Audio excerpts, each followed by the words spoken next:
The Estates General brandish the threat of rebellion. There is plotting afoot. They are stirring up the populace. Worse, they are making pacts. A number of representatives of the nobility and the clergy have taken up the cause of the Third Estate.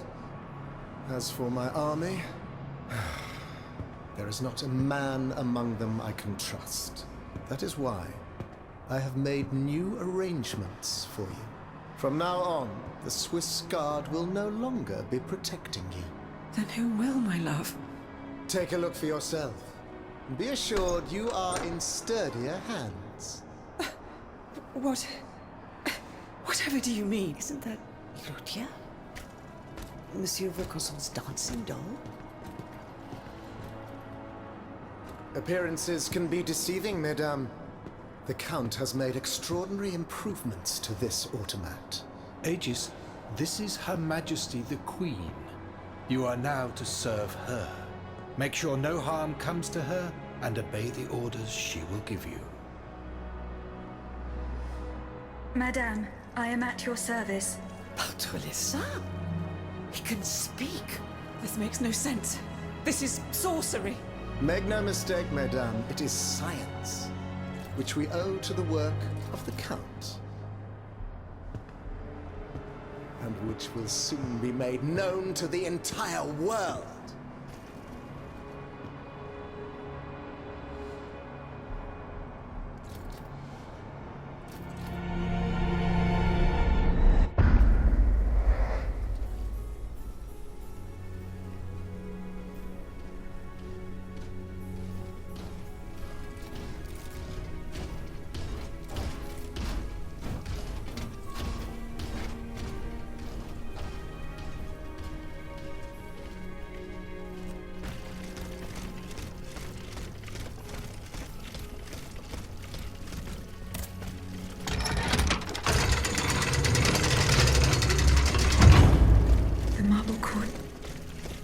Someone is expecting me.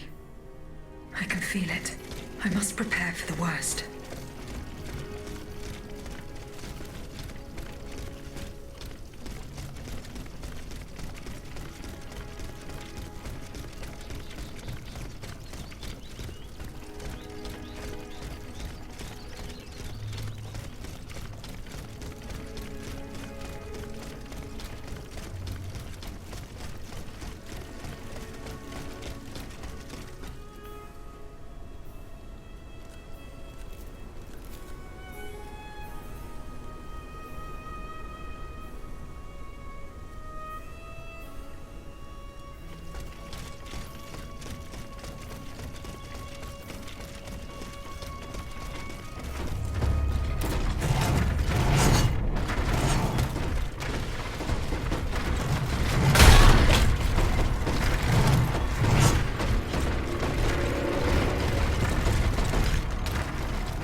rebellions against its master.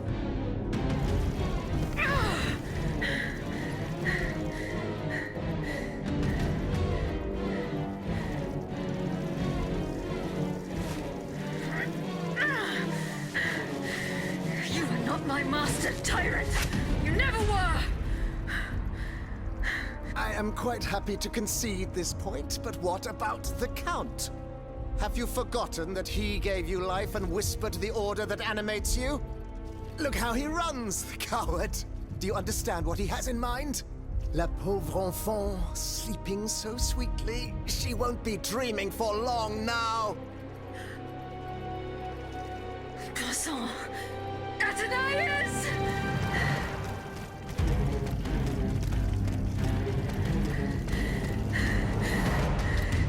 Don't move! The time has come to set you free, Aegis. This whore's soul has poisoned your cogs for too long. Adieu, sad puppet. No! Bonté divine, I don't want to die.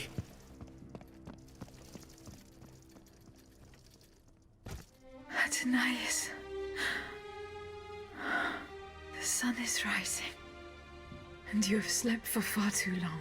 The beauty of this world longs for you, just as you long for its light. For you are like the flowers that open in the morning.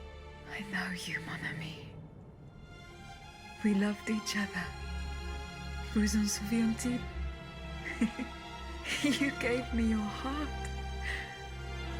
So please, let me give you mine today. Vivez heureuse, Athenias. For it is happily that I leave this world.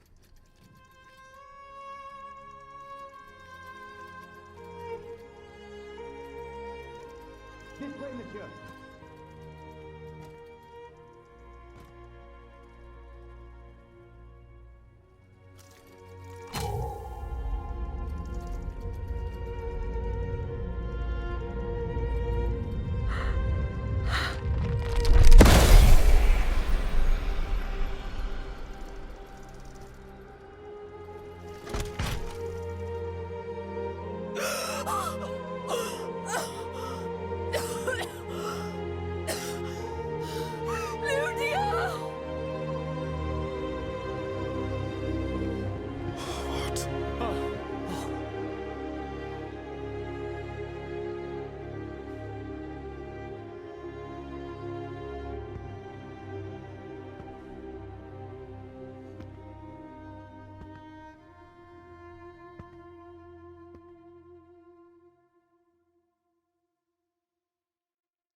Monsieur, we have the king. It is now up to us to wield his scepter. In this trying time, crucial decisions must be made without delay. First and foremost, we must take back Paris. And how do we do that, mon Dieu? There are automats everywhere, and they are constantly regenerated by their crimes. We have the king. Cagliostro has fled, but he is leaving a trail of blood. I doubt he will survive his injuries. As a result, the automats are left to their own devices, with no one to give them orders and no reinforcements. And since I'm sure that Parisians will no longer venture out into the streets, the machines will soon have no more souls to harvest. Sooner or later they will no longer be able to move and, par la grâce de Dieu, will become inanimate objects again. It's a matter of days, weeks at most. Mais ensuite, once peace has been restored, what of the kingdom? This is indeed a crucial issue. Leaving the nation without a government would expose it to the greatest danger. Worse, it would condemn it to civil war. Eh bien quoi, monsieur? Can you not govern together? Unfortunately, the disagreements that divide our assembly run far too deep. That which we can agree, is that we have been given a chance to choose the person who shall succeed the tyrant. I believe I am the person who is best suited to exercise power. Of course, I will only hold office for as long as it takes to set up a new assembly and a government of the people. For the French will no longer tolerate a king. We can be sure of that. Are you joking? What have you done that would convince us to let you take down the monarchy? Answer, Monsieur de Robespierre. You have our full attention. Monsieur, I rest my case. Very well. We must now make our decision. I pray that each of us shall respect this decision and set aside our personal interests for the sake of peace and the common good. Who among you approves the appointment of Monsieur Maximilien de Robespierre?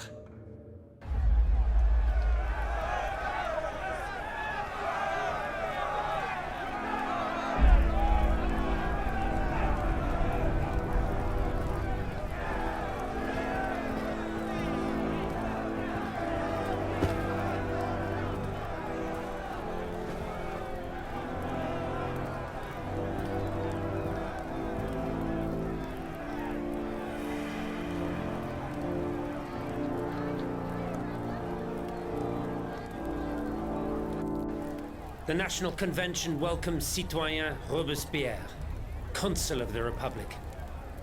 Citoyen Louis de Bourbon, former King of France, in the name of the French people, in light of the innumerable crimes of which you have been found guilty, the members of the National Convention, meeting as an extraordinary court, have voted to sentence you to death. The sentence will be carried out on the hour. Now that justice has been done, the nation is ready to hear your last words.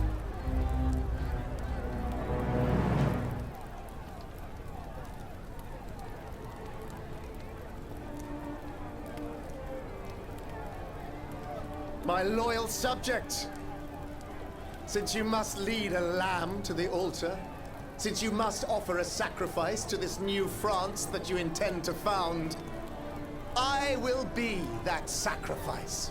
How dreadful this world is, where beauty is doomed to fade and flesh decays. I found no consolation in this world.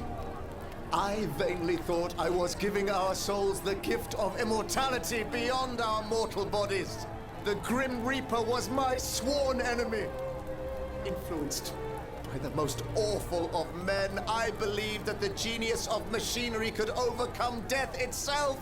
Alas, I have lost this fight, and am branded with the mark of murderer. Life, even more than the crown, was heavy for me to bear. I have suffered too long under the thumb of nature, which I despised. As a child, I saw my older brother die. I lost my father in the prime of his life, and then my mother, who was even younger. My beloved daughter did not live a year. As for my son, the first of my heirs, I unknowingly gave him to drink from a poisoned cup. I mourn the death of these poor souls daily. My death will not unite us, of this I am certain. For I, in my misery, have lost the support of my faith.